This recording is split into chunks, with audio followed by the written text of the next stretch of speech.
and this is one that I have not seen as far as a preview goes, so I don't know what the final cut looks like, but I'm sure it's good. Nice. These guys do a great job. That's good. So you're enjoying your new home there this year? You know what? Travel's been great. They've been absolutely great. They've been doing a lot of good promotion, and history didn't treat me poorly. It's just it's not quite the same as these guys. Yeah, that's good. Yeah, they're doing a great job. So it's wonderful. All right, Darren, you ready to go? I'm ready. You ready? Yep. All right. Let's make a podcast.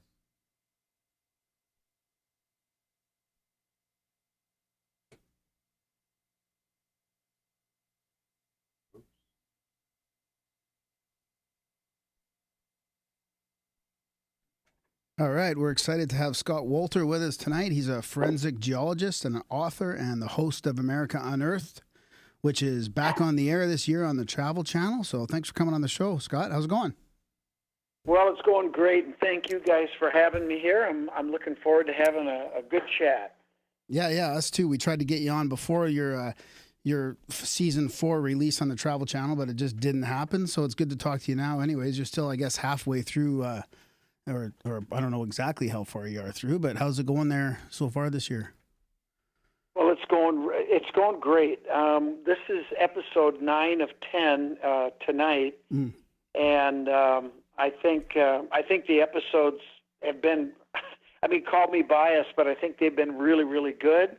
But I have to say, last week's episode was one of the best. Tonight's was one of the most fun episodes for me to do for a couple of reasons. And then next week we finish with a Templar episode that is, in my mind, no question, the best episode of the whole season. Nice. Did you also do a Templar episode in the first 3 seasons? Oh, we did a bunch of Templar stuff. That's right. That's what I thought. Yeah, I was watching a bit. We did a whole bunch of, and it was all good. But I have to say, we still have more content to go that is, in my opinion, the best ever. And I'm hoping we get another season to start in on that. Yeah, that's good.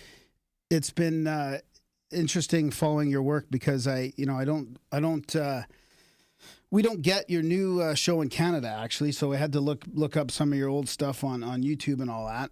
So you guys haven't seen any of the episodes? Not the new. We have people that are helping. I've seen a few. Yeah, Darren. I'm not going to say how, but I managed to see a few, and they were great. I've seen some old ones on YouTube as well. I didn't hear that. And whatever you got to do, man. And we've got some fellow researchers that have been watching it for us as well. And we saw a lot of the old stuff. And what surprised me is how, I expected it being on TV and all that to be a little bit more, mainstream. But I really liked how you push back on the mainstream narrative, especially as far as our history goes. So I really appreciate that part.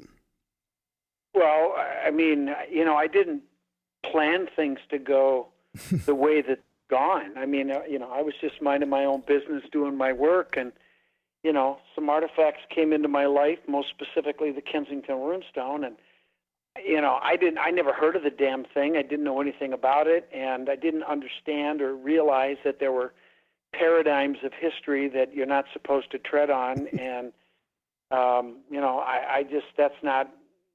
just not my wheelhouse at all. And we call it as we see it, and I'm used to some of my customers not being happy with the results. When a problem happens, they want to know what caused it, and ultimately they want to know who's responsible, and I'm going to tell them. And sometimes it's good news, and sometimes it isn't. Sometimes, in a few cases, we've actually put people out of business, and I feel bad about that, but the results are the results. The data is the data, and we call it as we see it. And that's what we did in this arena. Unfortunately, certain powers that be didn't care for that. Yeah. Tough op, huh? Yeah, so that Kensington Runestone event was quite a while ago. So you've been exploring, alternate history for probably, 18, 19 years or something by now? Yeah, it's about almost 20 years. It'll be 20 years next. Well, actually, it's 19 years this July. It'll be 20 next year. It's a long time. I mean, in some ways, it's gone really quickly. But I have to be honest and say there have been times when it seems like some of the events that happened early on were a lifetime ago. It's weird. Yeah. What were some of the paradigm shifts that you've had over, if you're thinking back on the journey and getting into the TV show for a few seasons there? Like, what are some of the, the big shifts? Because we talk about ancient mysteries and alternative history here quite a bit, and I keep, changing my paradigm over and over and over again on, how early America has been sort of civilized, and then the world itself. So, I mean, you must be going through all kinds of different shifts. Well, yeah. I mean, there's, we've covered, well, my gosh, we've done 49 episodes now, and that's a lot of content, and we've covered a lot of different topics. I mean, I would say the common thread that we get involved in is stuff that's controversial, right? And, I guess that's part of the theme of the show, but there is so much, there are just so many things that are out there that we thought were one thing, and it turns out the truth is they're much different. The story is, the truth is actually much different. And it started with the runestone. And I have to say that's something that I definitely want to get back to, because some pretty significant things have happened in the last few years since we were on the, since the first run of 3 seasons ended. And actually it just keeps, this story just keeps getting better and better. And quite frankly, one of the things that I feel is really important now is, we're talking about what kind of a country that we have here in the U.S. and what are we all really all about? And I don't want to get into the specifics, and I really don't want to get into politics. But what I can tell you is that the people that are running the government right now on both sides of the aisle, certainly our president, have lost track of what our founding fathers intended. And if they really knew the truth about how our country was really founded, which began with the Kensington Runestone land claim, that was the stake in the ground that the Templars, put here, and then they handed the obligation on off to the Freemasons, of which I am now a member of the order. And since becoming a member of the order, a lot of the questions I had about what our founding fathers were really up to have been answered. And it's no secret that all of our founding fathers, all of them, were Freemasons. And not only were they Freemasons, but they were also Knights Templar. And I firmly believe they knew all about the Kensington Runestone. I also know that they knew about the early Templars that were here. And if you stop and think about it, really, the whole story is quite simple. The Templars were persecuted by the monarchs of Europe, right? Specifically the King of France. And we fought a revolution against the monarchs of Europe, specifically in this case, the King of France, right? Mm-hmm. We wanted freedom from the tyranny of the monarchs of Europe. The Templars were also persecuted by the Roman Catholic Church. And I don't think it's a coincidence that in this country we have a tenet that says freedom of religion. So when you stop and think about what the Templars' experience was all about and where did they disappear to, it's pretty obvious where they went. They came over here to establish a sanctuary or whatever you want to call it, where they could practice their democratic way of governing themselves and freedom of religion. I like to say freedom from religion, but that's my personal opinion.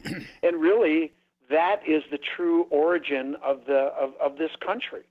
And I think it's important for people to understand this and really go back and understand what the founding fathers were talking about. We are not a Roman Christian country, despite what many people today think. We are not. Our founding fathers were deists. They believed in a higher power. What you called it, how you honored your deity was up to you. There is not a specified religion in this country, and boy, you sure wouldn't know that based upon the leadership today. And I think people need to be reminded of that. That's what got us into trouble over in Europe, and it's getting us into trouble now. Well, when did that shift? When did it get? Because it's been like that for a while. Yeah. Well, actually, I think it started beginning in the 1800s after the Civil War. Right. And I think with the rise of Roman Christianity, I mean, the Roman Catholic Church has played a pretty prominent role in a lot of things in this country, starting from the very beginning. And it's been a war that's raged kind of behind the scenes. And a lot of this paradigm problem that we have is due largely to, in large part, I don't want to give them too much credit, but the Roman Catholic Church has played a significant role in that. Yeah. And, I don't want to sit here and bash people's religion too much, but at the same time, I think we have to be honest and truthful about the role that they've played and the negative impact they've had on a lot of things. Yeah. Most notably, the abuse by Catholic priests and the way that the institution has handled this crisis. It's been a travesty and a sham, and that's not picking on anybody. That's simple fact. But there's more to that, and there's more that's going to come out, and I think we have to call it as it is. But that's been a big part of the problem for a long time. So how would a new president, deal with something like that? Like get you back to the founding fathers and the Constitution? Like, what would it? I mean, I don't want to get too political, but it's an interesting interesting thing because that's fine. That's fine. I think what we need to do is have an honest discussion, and it's not the politicians that are the ones that are going to be able to do that because they're not honest and because they're going to tilt the scales to whatever direction is going to be politically expedient for them. I mean, the president does it every day, but both sides of the aisle do the same thing. And, they pander to people that they think are going to help them get what they want. And this is part of the reason that we have so many problems, why things are so divisive right now. And you know what, guys? There's a couple of things that could happen, that should happen, that will help us get back on track. The first thing is very simple, and it's 2 words: term limits. If people really understood what our founding fathers wanted to happen, is the representation in Congress and in the Senate and anywhere else in our government was originally supposed to be that the brightest minds in our society were to serve their country in some capacity, either in the Senate or in Congress or in whatever capacity for a limited time. Then they were to go back to their practices, go back to the farms, go back to the factories, wherever they came from, and then be a repository or think tank. But they weren't supposed to have those jobs indefinitely. And, that is what has happened over time, is it's turned into an institution where you have people that are in these lifetime jobs. And they're cushy, well-paying jobs. They got the best health care plan of anybody. And when they retire, they get a huge salary and free health care for the rest of their lives. And that's why they fight so hard to keep those jobs. That is why, in this case right now, the Republican Party won't stand up to the current occupant because they don't want to get voted out of office. They know that their base expects them to support them regardless of what happens, and that's a problem. And when it's a Democratic president, it's the same thing happens. So term limits is a huge step in the right direction. It's not going to happen, but I think that would be a big part of solving this problem. Yeah. I think it should be like mandatory service. They just randomly pick someone. It's like, boom. All right, Scott Wolter, get in there. All right, you got to go do your 2 years. 2 years. Go get in there. Go make it happen. Sorry, bro. It's like Well, jury I duty. think you have, well, first of all, Scott Wolter's not going to go anywhere near that political system. Well, And you'd be too old a now anyway, I think. No, because look, if some of those people got in my grill like they get into each other, I'd be going over the top rope, and We could and use more of that. You can't do that. Like the I don't British trust system. myself in that regard. I respect that they What's call each that? other. I like the British system. They're calling each other names. They're throwing stuff. No, I'm not going to throw anything. I'm just going to go over there and slap them up. That's the way it's going to go. That's just throw it. down. That's it. You think, and then you'd be president. People eat that shit up. Well, we better transition this pretty hang on. quick. We got the second point still. Yeah. Okay. We Well, got the we don't want to second get point. Scott All in right, trouble. go ahead. Yeah, well, you had the first point was the term limits, and the second point was. Oh, right. Well, the second point is I think that everybody needs to have a civics lesson on the Constitution. The Constitution, I hate to break it to people, is a Masonic document, 100%. Okay, it was written by, well, actually, the first Constitution for the state of Virginia was written by a very famous Freemason. Most people don't know his name. They might recognize it, but his name was George Mason. And Thomas Jefferson used that as the template for the Constitution of the United States. George Mason was a brilliant person. And for those of you that have been to Washington, D.C., and have been to the Jefferson Memorial, one of the most beautiful and innocuous memorials to one of our founding fathers in Washington, D.C., is George Mason's memorial. And it's right next to Thomas Jefferson. As you look at the Jefferson Memorial from the pond, as you walk through the building, if you take a left and cross the street, that's where George Mason's memorial is. And you should read some of the things that he's written and read about his life. But that Constitution is absolutely Masonic, and I think people need to understand what that's all about. Now, just to take this a step further, guys, and thank you for giving me a little bully pulpit, and admittedly, I'm biased, but I have to tell you, I studied Freemasonry and the craft for 10 years before I ever decided to join. And believe me, if there were some problems with the institution or things that I thought people should know that were negative, I would tell you. That is not the case. And, you know, I decided after studying it for 10 years that this was an organization that I wanted to be part of. And one of the things that I find so fascinating is that we lionize our founding fathers to the point of near godlike status, right? I mean, that's true. They were all Freemasons, and it begs the question, does the fact that these founding fathers, the fact that they were Freemasons, does that have anything to do with their greatness? I would argue that it does. And I think it's important that people understand more about Freemasonry, what it's about. It is not anti-Catholic. It is not anti-religion. But it says we don't care what religion you are, because at the end of the day, the deity that you venerate, whether you're a Christian, a Muslim, a Jew, or a Buddhist, a Native American will take their obligation on an eagle feather, honoring the Great Spirit, whatever you call it, we're all talking about the same thing. And that is what unites us, not what divides us. And I can guarantee you this, guys. If we had more Freemasons in government today, I'm not saying it would solve all of our problems, but I can guarantee you this. You would have a higher percentage of people in Congress and in the Senate making decisions in the interest of the greater good than the personal good, and that you can take to the bank. Would it solve all of our problems?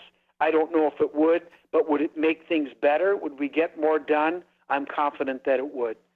Well, okay, I'm done. Now that's assuming that we have some sort of Freemason system for women. I'm assuming when you say that. Well, you know what? That was one of the issues that I had. Now there are organizations within sanctioned bodies of Freemasonry, Eastern Star, Job's Daughter, Daughters of the Nile.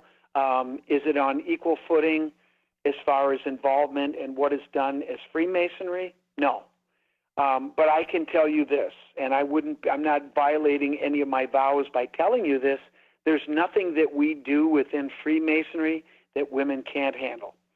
But it's a fraternal organization. It's been around a long time.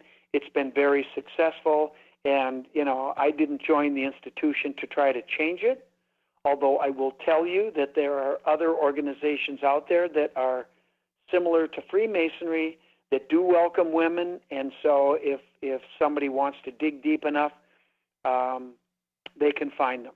Yeah. I think that would also help get us out of this materialistic paradigm that we're in, too, if we had more.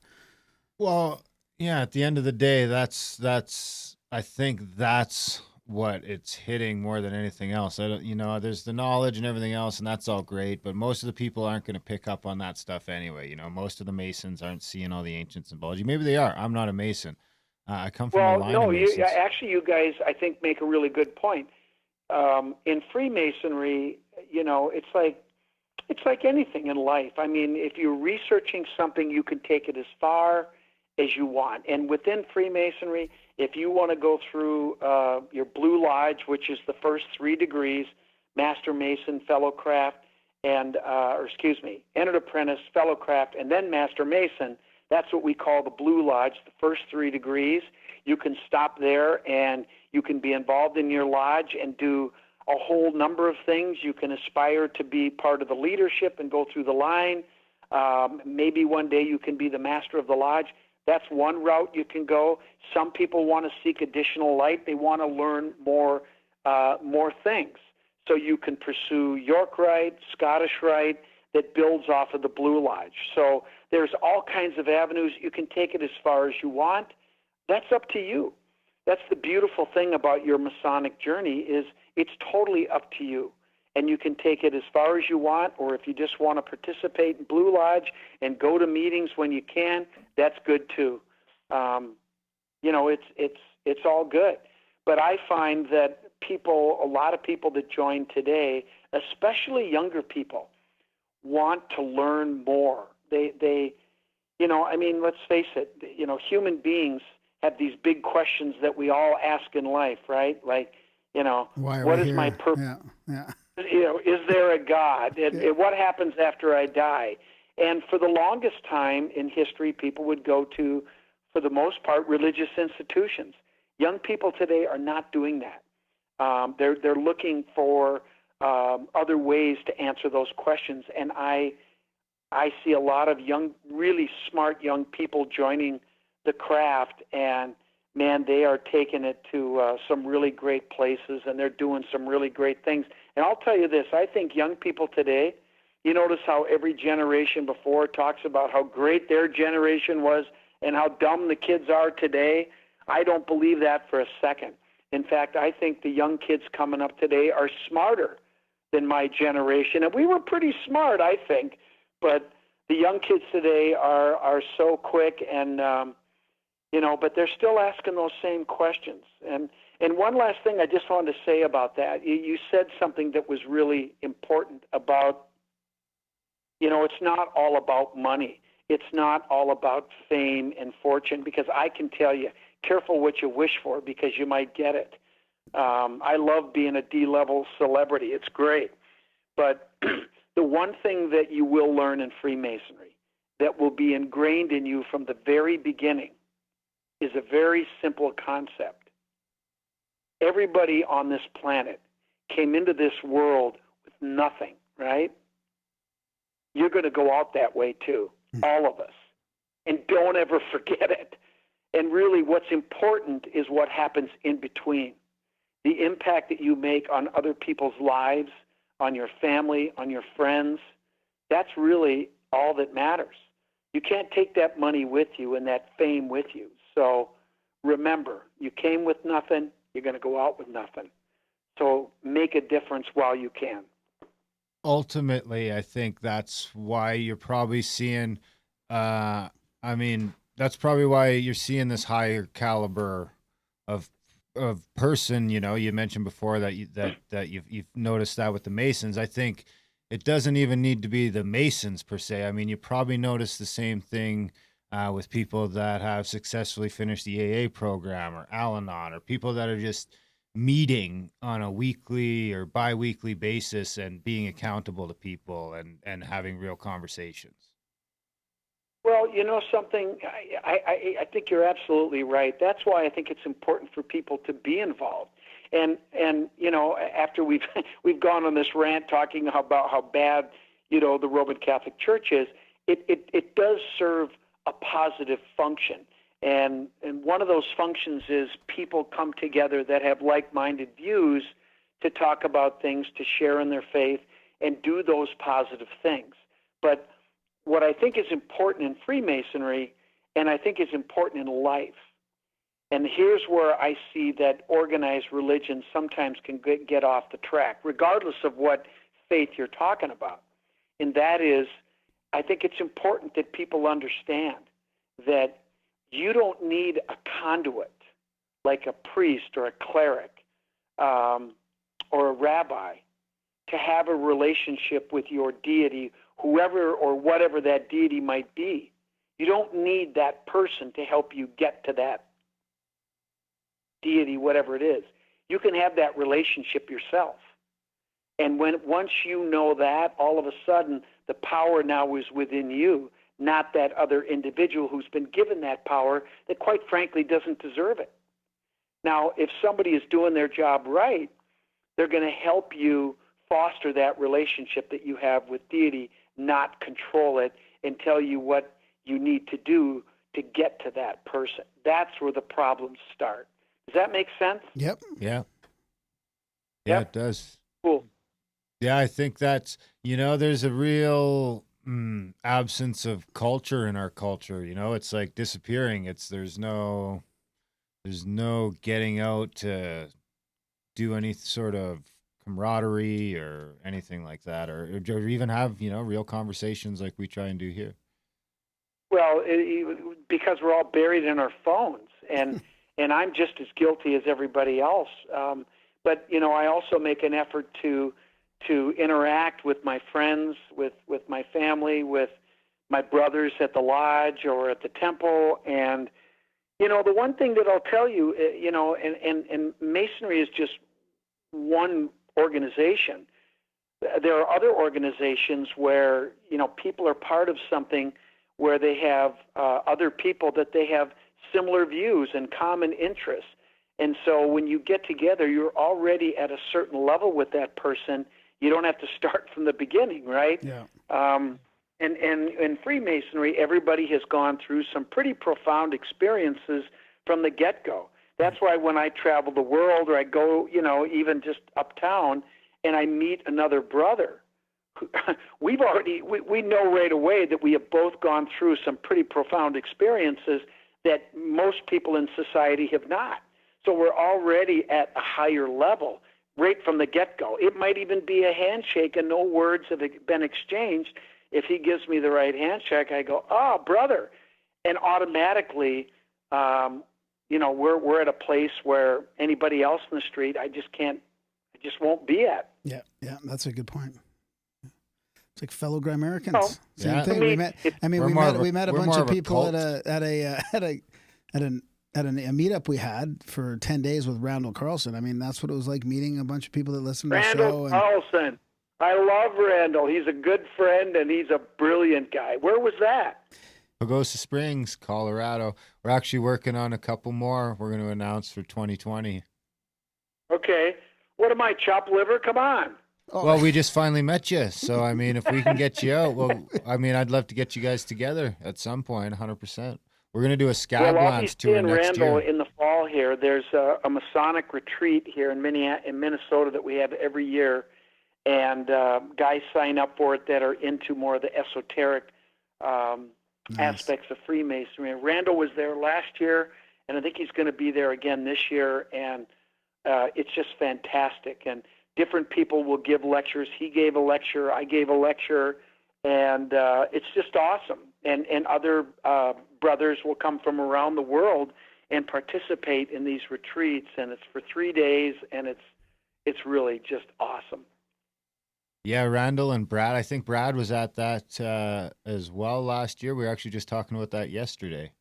Okay. Yeah. So yeah, those guys are good friends of the show. We could definitely, if you want to do something together, it's definite possibility. Well, keep us in mind. We'd love to do it. And I have a new book that's coming out. Actually, it was supposed to be out here, but they ran into problems with the formatting at the printer, so it's been delayed a few more weeks. But I was talking a little bit about the original founding of this country and the Kensington Runestone and the Templars, and of course we can't forget about our indigenous friends here in North America that played such a important role every time a culture came to North America over the thousands of years that they've been doing that. People just have not talked about the indigenous people. I mean, for crying out loud, when the Templars and these other cultures were coming over here, who do you think they ran into? The natives, right? Yeah. And when was that? Why haven't people talked about them? Yeah. Well, I mean, because that presents a problem. They don't like talking about those sorts of things. Well, that's right, because what will happen is the natives will tell the scholars what they've told me and other people, is they know all about these people that came here prior to Columbus, including the Templars, who I've heard them say personally, they called the Templars their blood brothers. So you've been finding some stuff down in Mexico, I think, that pushes back the timeline quite a bit. You want to talk about aliens in Mexico? Well, I want to touch on like what your take is on the whole Younger Dryas and the stuff we just met with Randall about. Oh yeah. On what your take on, what civilization was at, whether it was an ice dam or a comet impact or whatever caused the flood myths. I was curious as to because it seems like the episodes that I've seen, you're going around and looking at geology and all this other stuff. I'm wondering, are you coming up on that side as well? That, the Hancock and Carlson yes. side. I mean, and I don't think it's really a discussion that you have to have for very long. And, just an FYI, if we do get another season with Travel Channel, and I'm certainly not going to be presumptuous because I know how fickle this business can be, but if they do give us another season, that would be one of the episodes I'm going to lobby very hard for. Nice. Because two people that I greatly respect, one is Graham Hancock and the other is Robert Schoch, the Harvard professor who's a geologist and a friend. They have, I don't want to say competing theories, but a couple of different ideas about what caused the catastrophic disintegration of the ice sheets back during the Younger Dryas period that caused sea level to rise 300 to 400 feet to displace the multiple cultures, the probably most of the cultures that were living on the planet at that time to be displaced, because most of them lived on the coastlines, which were drowned by the sea level rise, causing displacement, right? Mm-hmm. And catastrophe for many of them. And that's why all cultures around the world have a flood story, because they were all impacted at the same time. Now, the question is, what was this higher culture that existed?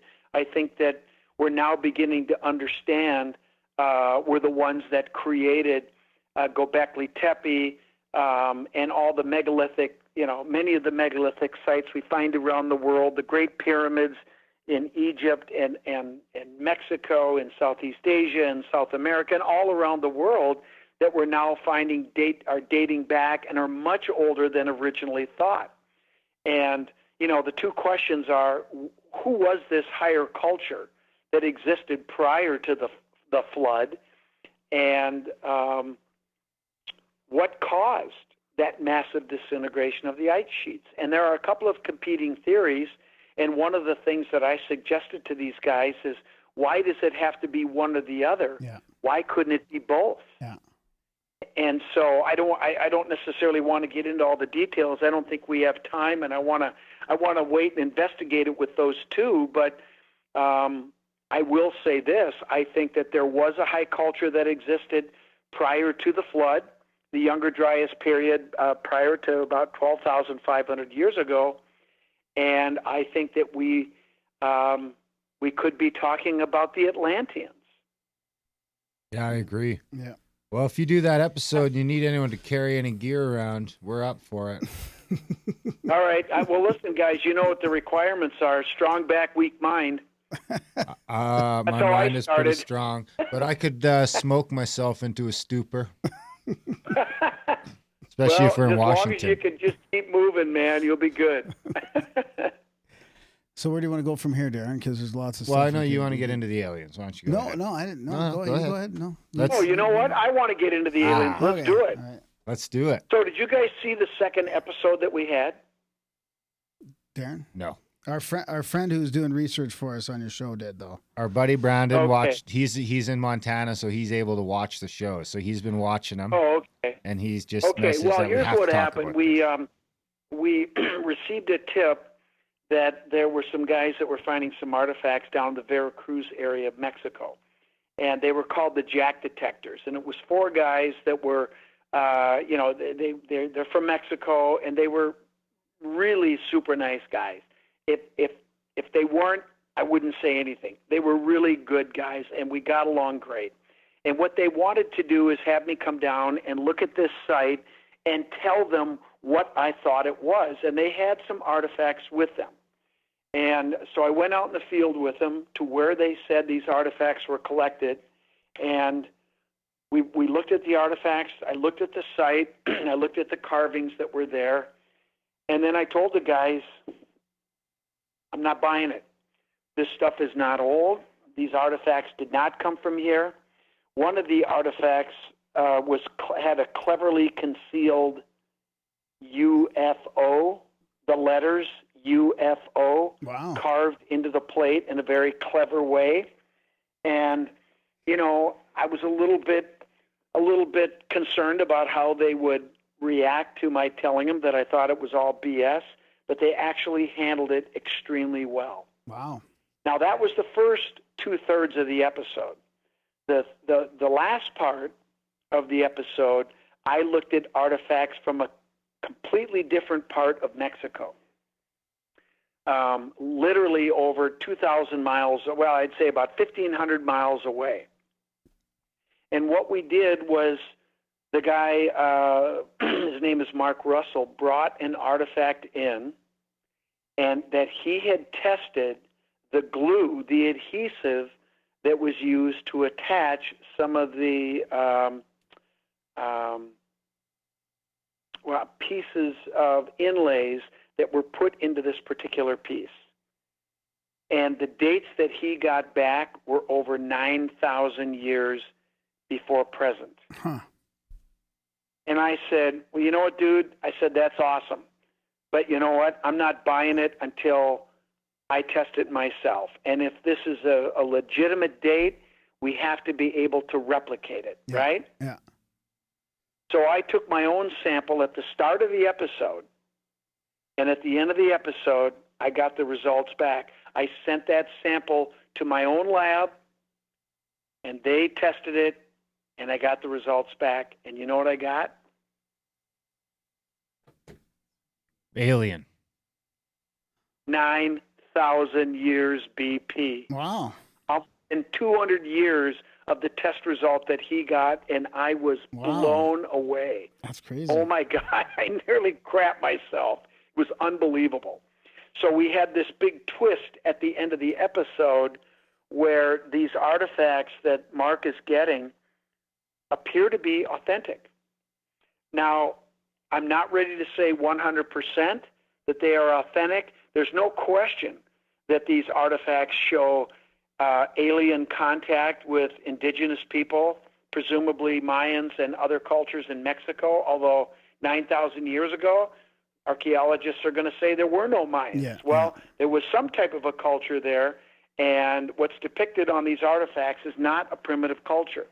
In fact, it may be this culture we were talking about that was predated the Younger Dryas. Mm-hmm. But the reason I'm not 100% ready to say that this is all legitimate is because you have to ask the question, could that glue have been faked? Now, I'm not saying the answer is yes, but we need to dig into that question and see if we can create our own fake glue. Now, at that point, we're going to have to do some elemental analysis on the adhesive that's on these artifacts and check it against this glue that we might be able to fake and see if it matches. If it doesn't match, well, then it looks pretty good. So that has to be done, and I'm hoping, again, if we do get another season, to do a follow-up episode and do that testing. Nice. But I'll tell you what, guys, right now, man, the party's on, and people are having a good time with those test results. Yeah, that's good. That was kind of Brendan's question on that episode was, has there been any follow-up on the dating of the artifacts after the show or anything you can add to those? So that's... Oh, not yet. Yeah.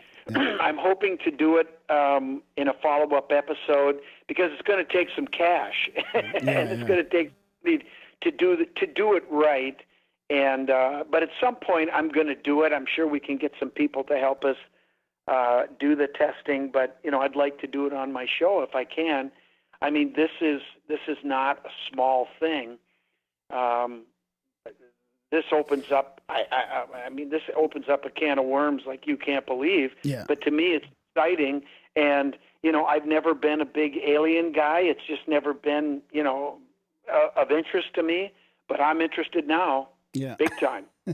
It kind of fits into another question Brandon had as well, is about what is the biggest hoax you've debunked, and do you think it was to intentionally mislead you? So it kind of, it made me think of the first part of that episode where you talked about going, those guys with that UFO thing shown on there. Like, have you had to debunk hoaxes? No, that wasn't intentional on their part. No. I think they stumbled onto somebody else's practical joke. But anyway, finish your thought. I just wanted to be. I want to be fair to those guys because I think a lot of people automatically assumed that they were the ones that faked it. I don't believe that to be the case. I don't know that 100%, but I want to give them a fair shake on that deal. Well, it must be something that you have to be concerned about, I guess, is people hoaxing stuff intentionally, trying to get one by you. So, have you come across that yet? Oh, heck yeah! If you watch season 3, episodes 12 and 13, it was a 2-part episode on tracking the Templars. It starts with me going out to Pennsylvania to look at an inscribed runestone that had a hooked axe. It had a date in Roman numerals of 1208. And man, when I saw pictures of that thing, I was foaming at the mouth. But when I got out there, I determined pretty quickly that it was a modern hoax, and the guys that found it were the perpetrators. And if you watch that episode, you're going to see that I get in their grill pretty good on television, but I got into their grill even harder off camera. That's good. It did not end well. So I meant to ask at the beginning when you talked about the Templar thing and the Kensington Runestone. So how far back does that push the Templar arrival to North America? Well, the runestone is dated 1362, right. So there's a hard date there. But there are other runestones that were left by the Templar that are dated 1401, 1402. But the Templars were coming 200 years before that. Yeah, they were coming here. I mean, they mapped the entire continent, and they were traveling with the natives.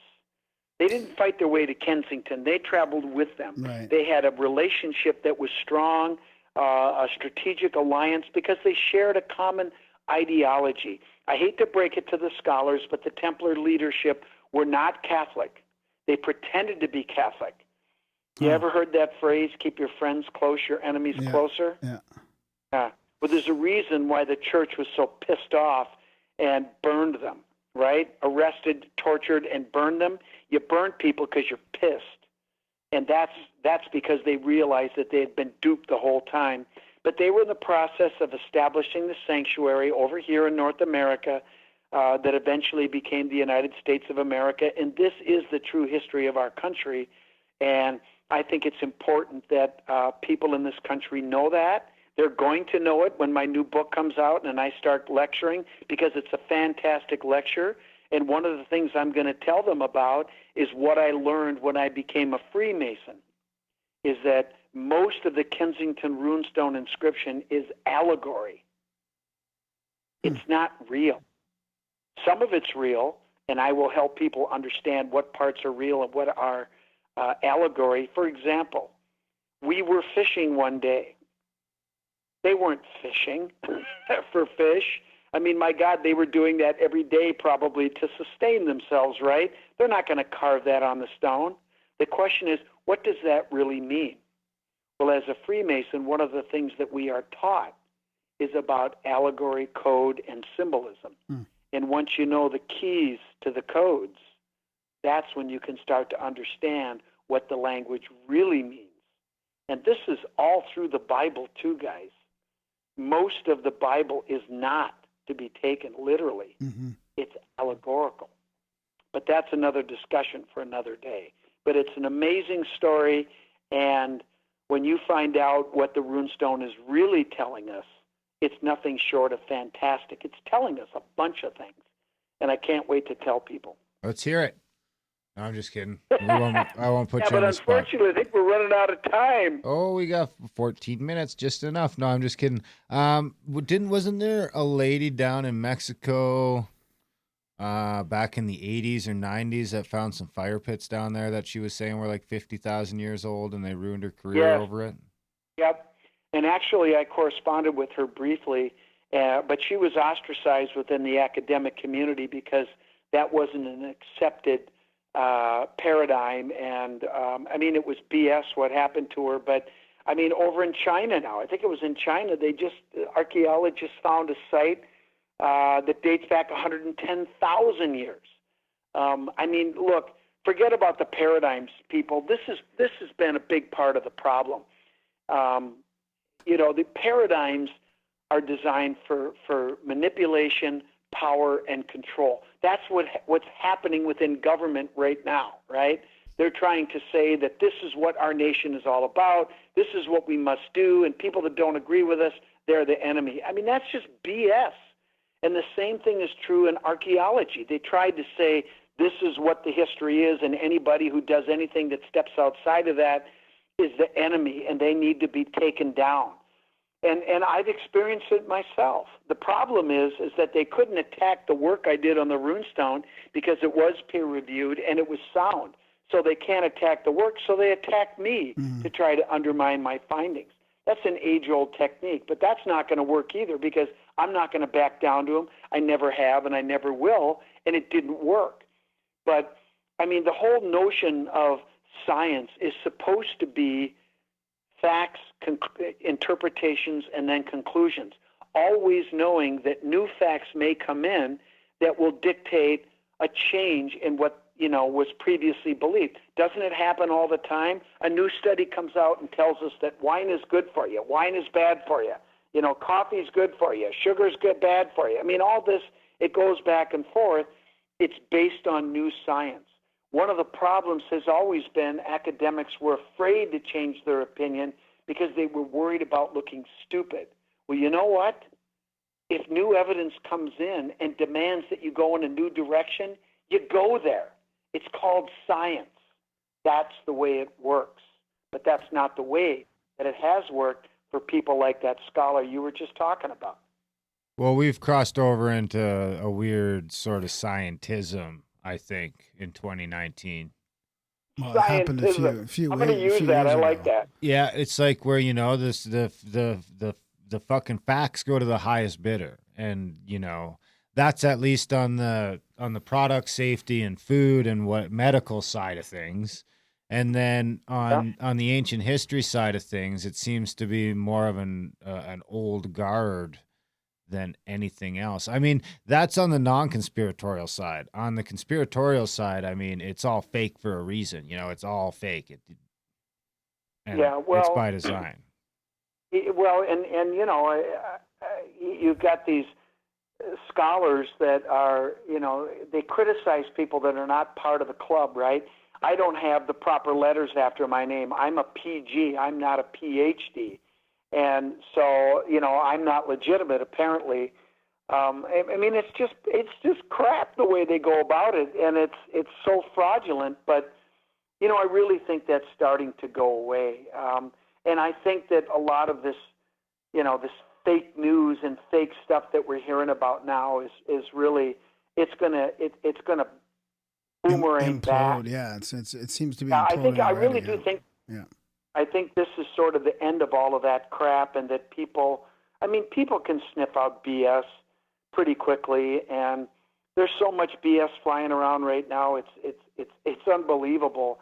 But I really do think people are gonna figure it out. At least enough people are gonna figure it out that they're gonna demand that we get back on the right track. And the one thing I will say too that's really bothersome right now is how people are questioning the fact that climate change is real or not. They call it fake news. Are you even kidding me?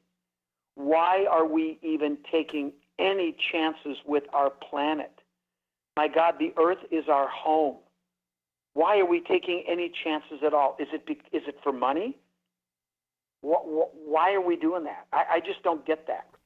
That's not a political thing. That's a human thing. This is our world. We need to take care of it. Period. End of discussion.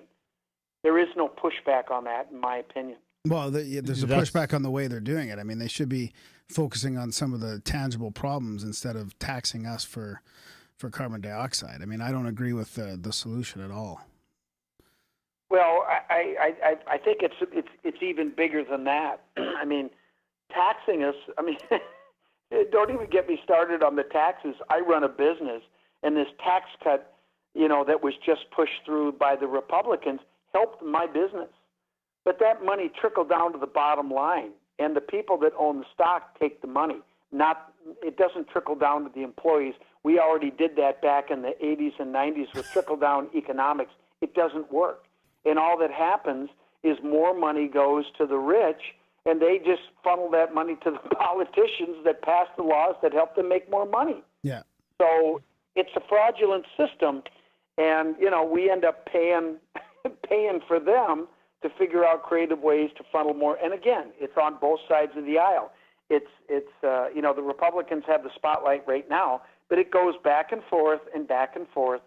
And this is why term limits need to come in. And I think that would be a big part of it would go a long ways to fixing that. But don't you think there should be more of a debate? Oil-based economy, we need to get off that too. We have other technologies we could be using. I'm starting to question if democracy is even the best system. I mean, it does. I see no evidence of it. It's just a fucking fight every day over, wanting to vote in someone else. We need to chop ourselves into smaller pieces. Your whole life, and you're going to set the table, and people are fighting for parties. They're not fighting for the people. They're just not. They don't care about the people. They give us all that happy, excuse my language, horseshit talk about, ooh, this is what the people want. No, it isn't. You don't care about us. You care about yourself. Yeah. That's it. I wonder if we dissolve the union between all the provinces and the states. Do you think even a state is too big? A state like Alberta, it might not be bad because it's 4 million people, but I mean, here we're fighting over stuff too, so maybe that's too much. You got to cut it down to counties. Well, there's I don't know 4,000 countries in America now. Yeah. Well, on one hand, you want to have regions take care of themselves to a certain extent, but then on a global sense, we're all part of the same planet, right? We all eat, sleep, shit, fart, reproduce the same. And we're all on this big ball together, so there has to be, I think, personally, some type of interaction amongst everybody. But, man, there's just so many different people and cultures and ideas. It's complicated. I don't know what the answer is. That's why I'll never go into politics. Burn it down, start over. I think that's what happens the way anyway. We're going, it will burn down, and we probably will start over. So careful what you wish for, because you might get it. But how long do you think before we, it's accepted in regular society that our history is different? Like, we're getting close. Like you said, things are opening up a little bit. What do you think? 5 or 10 years, it'll look completely different, or are things moving faster than that, or slower? I tend to be an optimist about these things, and with things like the internet and our cell phones, with instant communication, can you imagine doing the research that we're able to do now? Even 25, 30 years ago, I remember before the internet. I mean, my God, you had to send away to get a book. You had to write letters to people, and it took forever. And so I think that was part of the reason why a lot of these paradigms didn't come down very fast, because it just took longer for things to happen. But now it happens instantaneously. And because of that, there's more knowledge, there's better preparation, there's more efficiency, and things are just happening at a lightning pace. So I think it's going to change rather quickly. And, these lies and this BS that many of these institutions have been able to perpetrate for a long time, they just can't do it anymore. I mean, people are just going, are you kidding me? Not anymore, because they have the facts at their fingertips, like that. Yeah. So I think it'll happen quickly. I really do. Yeah. The only problem with that is, now we're learning about this new Google bias, where Google's, not even trying, they're affecting everything. So, if they're actually trying, we're in real trouble. But well, and you look at things like Wikipedia, was so fraudulent and so awful when it comes to any of this stuff. I just tell people, well, even in colleges, I'm hearing from some of the kids I'm hiring, they tell us that in college, you can't use Wiki. If you use Wiki as one of your sources, your paper comes back. Oh, that's it's an great. Automatic fail. I think that's great. Yeah, didn't you have to try to sue them to get your page down or something like that? Yeah. Yeah. Well, people were putting stuff on there that was just wrong. And I went on there and changed it, and they said, well, you can't change your own page. I said, well, that's wrong. I said, that's false. And I said, I don't want it up there. Well, tough shit. You're going to have to deal with it. And I said, well, no, I'm not. And I said, take it down. And they said, well, we're not taking it down. I said, yes, you are. You're either going to take it down or I'm going to sue you. So eventually they did. Look, my life, my self-worth is not defined by whether or not I have a wiki page on Google. I could care less if I have a wiki page. People that want to know who I am or understand my research will read my books, or they'll contact me directly, and I'll interact with them. Yeah, I don't need Wikipedia. But that's where the conspiracy comes in that Darren was talking about, because that's not just a troll. There's people that are there to they think they're doing what's best. Yeah, to try and That's what the problem is. Is it's not even dark. They are sanitizing certain pages that to make sure that certain history doesn't get out. Let me give you an example. If you guys Google Kensington Runestone, okay. Now, it's a fact, and I'm not bragging when I say this, because the guy that probably knew more than me died a couple years ago. Right now, today, Scott Wolter knows more about the Kensington Runestone than anybody else on the face of the planet. I have published 4 books on the topic. I've given countless lectures. I've studied the artifact. I'm telling you, man, nobody knows more than me. You go on that website, on the wiki page, you will not see my name. You will not see any of my books referenced, nothing. Zero, zip, zilch. Everything that's on that site is total BS, okay? The only fact they got right was Olaf Ullman found the stone, and after that, you can toss it all away. But you know what is on that site? There is a reference. There is a book written by retired Professor Alice Kehoe from the University of Wisconsin, who wrote a book in 2005 called Examining a Research Question Holistically, the Kensington Runestone. That book is about our book, The Kensington Runestone, Compelling New Evidence, and in it she argues that we proved the runestone was a genuine medieval artifact, but the book she's talking about that's on the wiki page is not on the wiki page. Yeah. Now, go figure that one out. That's how they get you. Yeah, I'm on there right now. Yeah, there's nothing. Yeah, so it's... We don't even have a wiki page. And here's about the Kensington Runestone, and they just get BS on Wiki because they think that's a reliable source. Yeah. It's crazy. Yeah. We don't have a wiki page. It's probably a good thing when it does pop up, I'll probably be fucked. Well, we probably got time for one more question before we let you get to your dinner reservation. You go ahead, Graham. No, I'm good. You want me to... All right. Well, are more of your book topics going to be part of the show if you get another season? That's what you went with? Yeah. Yes. Yeah. Yes. Yes. And I will tell you that if I had my way, I would do if we get another season, we will be doing the Cremona document, which is a compilation of Templar documents that reveals, and I think it's probably legitimate, but we need to do some more investigation.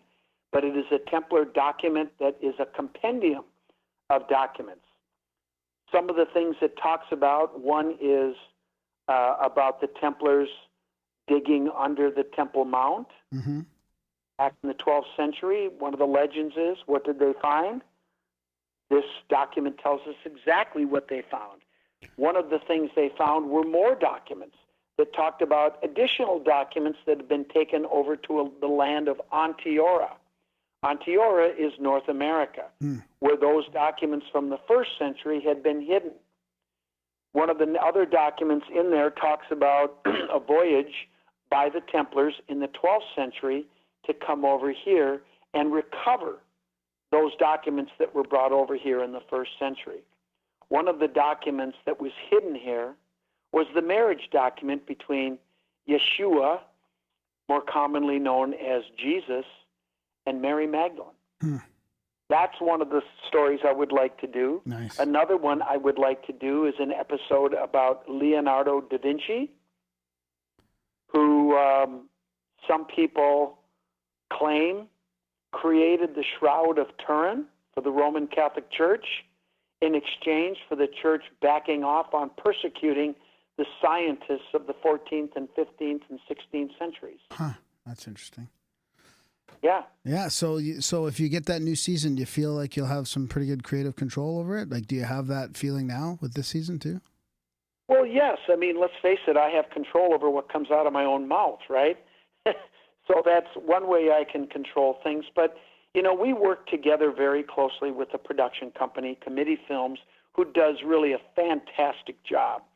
And, the network, they want to make a good show that people are going to enjoy. And our network executive, Daniel Schwartz, is a fantastic guy. He does a really good job. And he has final say over what these episodes look like.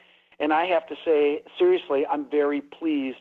They make me look way better than I am, way smarter than I am, and I really appreciate it. But you know what? I will tell you this. If I have to put my foot down on something, I'll do it. And but it never really gets too contentious, because if there's something that's out of whack, they recognize it too. So nice. We really have a good working relationship, and I'm having the time of my life, and I just hope we get to continue it, because really we're just getting started with some of the things that we can bring to the world. I think will help change it, and I know that people will be educated. They're going to learn something, and they're going to have fun doing it. So let's keep the party going. Yeah, that's great. And let us know when your new book comes out, and we'll talk about it on the show here. And yeah. Let us know when you want to do an event. We'll get you and Randall together. We'll meet up someplace and we'll have a fucking party. Hey man, that sounds great. You get a couple beers in me, you think I talk now. Yeah. Well, last time we were in Colorado, because it's a nice legal state, and we rented a couple buses, and they were more like big vans. But we had a blast. We went to Mesa Verde a couple times, Chimney Rock a couple times. Oh, man. And sounds good. Well, put me on the list, man. Let's do it. All right. The book will be out in about a month, so if you guys want to get together, I've got some huge reveals in this book that are going to blow people's minds, so let's do it. Right on. Maybe we'll go on a Grail tour. Thanks a lot. Find the Holy Grail. We'll go on a Grail quest. There we go. All right, Scott, enjoy your dinner, and come back anytime. All right. Hey, guys, thanks so much. And, hey, everybody, watch the show tonight, the Haymarket Affair, 9 o'clock on Travel Channel. It's going to be great. If you're interested in seeing any of my books, go to www.hookedx.com, and I sign all books bought off my website. And if you want to get in my grill about something, I've written about every single episode, including tonight's. I'll post it after the show. Go to my blog, which is www.scottwolteranswers.blogspot.com. How was that for getting out my stuff? Fantastic. I'll put all the links to that in the show notes, and we're good to go. All right, guys. Hey, listen, thanks so much. I really appreciate you taking the time and letting me flap my guns. I really thank you for it. So thank you. You're welcome. Thank you, too. Have a lovely night. Care. All right, guys. See you later. See ya. That was a chat with Scott Wolter. What'd you think, buddy? That was good, yeah. That was good. I'm glad we got a little political there. It was awesome to look at it that way. The first little bit was pretty Masonic. The Templars were here, created the Constitution in the States, and is taken over by the Catholics. Yeah, it was a good show. I was actually surprised he was willing to go in a lot of different directions there with the new season on the line. Yeah, man. I was surprised at how he pushed back so hard on regular TV, the mainstream paradigm. Wonder if that's why the History Channel didn't want to bring him back. Actually, I think they got bought out. So they got bought out. The History Channel is on like season 14 of Ancient Aliens.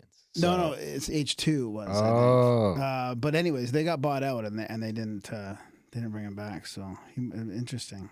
And then the Travel Channel picked it up. That's the Travel Channel. Yeah, that's who's busting it open these days. Yeah, except you can't get it in Canada. I mean, though. honestly, he could transition into his own thing pretty easily. I think. Oh yeah. Jump onto YouTube, hire a cameraman. Yeah. I'm sure he's got a cameraman in the audience that could pick it up. If anything ever happens, Scott, you give us a call. We'll get you back on the road. No time flat. We'll fix that flat tire. So, that'd be great to see an episode with him and Randall. Oh, yeah. Imagine him and Randall and Hancock just rolling around Washington State. That Freemason thing, I mean, honestly, how many of the guests that we've had on that are Freemasons are doing just incredible work, deep research, and great guys, super open-minded, talk about anything. I don't know. I feel, that's good. I think they get a bad rap in general. So do I. Conspiracy angle, So do I. That's probably by design. What do you mean? Infighting. Yeah. What? I mean, we have Randall on and we get called Masonic shills. That's why, honestly. You can't even go by that. That was one troll like 5 years ago. The Mason thing constantly comes up. You think? I just stopped addressing it. Oh, really? Same thing whenever we have Pat Militek on. Really, eh? Yeah. And the Hollywood guy, the Hollywood decoder guy, remember?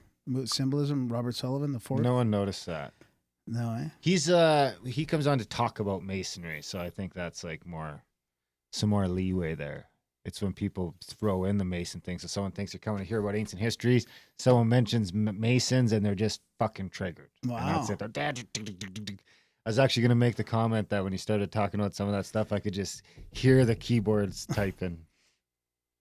Anyway, my grandpa and my uncle were both Masons. Really? Yeah. Why don't you? Can you get in extra easy if they're dead now? So. Well, you can. You must be able to show proof or something. I don't know how that would Did they work. ever teach you the handshake? You can just go in. No, and shake I was too young. In. Way too young. Yeah, my grandpa died when I was like. Your grandpa was Mason. Did he have any documents you could look at or any? I don't know.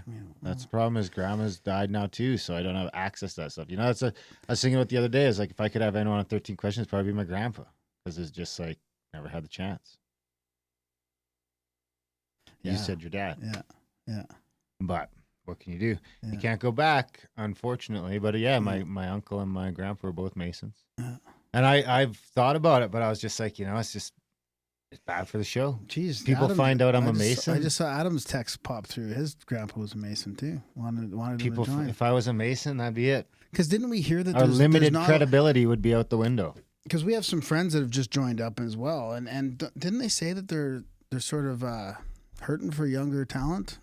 Well, I don't know. I don't know if there's. I don't know if we're talking about the same people, but I know some people that have started going to the dinners and they haven't actually pledged yet.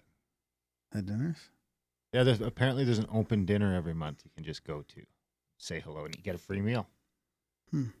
So I mean, I might just take the free meal. No, I'm just kidding. Let's not talk about this anymore on the show. All right. Anything else? Do everything in the show notes. Review the show, because like 1% of you review the show, and that's not good enough. I think you can get that up to 5% this month. So if you haven't reviewed the show, go review the show. I know for a fact that like 10,000 of you people are listening on directly through an iTunes device. So, but there should be more reviews. I'll leave it at that. Can you do that right from like? No, I can just see who's playing on Apple Core Media. No, I'm saying, can those people just go? I don't know. No, I think you got to go to iTunes. There's a link in the show notes. On your device? You see that shit? Grimerica.ca/iTunes. Your device will take you right there. If it's an Apple device. Boom. Review. 5-star. Move on. And then support the show. Grimerica.ca/support, because we can't do this without you guys. Grimerica.ca/support. honestly, you guys have been stepping up a little bit lately. We're going to run the numbers at the end of the month, see if we got up to 1%. We might be close. Now let's go for 3%. Graham's been saying 3% for years. I've been saying let's get to 1 first. We might be at 1. So don't be a cucker. Support this motherfucker. Anything else? That's it. All right, guys. Thanks for listening, and we will see you next week. Clear. Thanks to the chat room, too, and the troll room. And people 40, 50 people for a while. Awesome. What's the plan, Stan? Intros, and then what time are we on later? We're on Conspiranormal in an hour and a half. Okay, we'll do an intro, at least one intro, maybe 2 before that. How long till you're ready? I can be ready real quick, pretty quick. So we'll be back in like 10 minutes. We go live too, usually. Yeah. Sometimes, if we're only doing intros that night, like the other night. If we have 40 people that have come over, then we'll usually do the intros.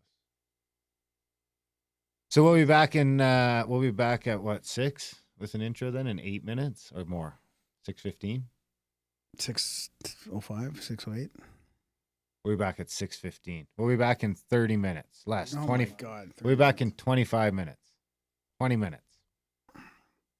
20 minutes. So how? Oh my God. We won't be on the radio though. Only the YouTube.